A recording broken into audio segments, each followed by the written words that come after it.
Can you use the Paypenny app in the USA? Technically, you can because Paypenny is a banking service focused on Canada and Europe, right?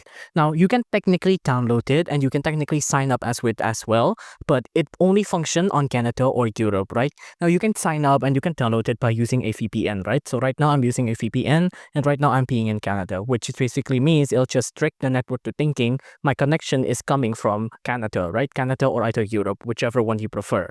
But you won't be able to do much because when you actually want to sign up, you will have to sign in with a mobile number, and then the mobile number will have to be either from Canada and or Europe, right?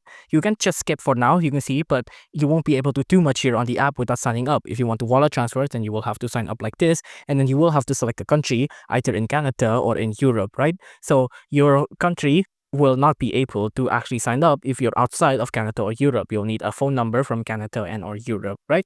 So you can technically install the app and you can technically use it to some limitation, but other than that, you can't really use it outside of the Canada and or Europe.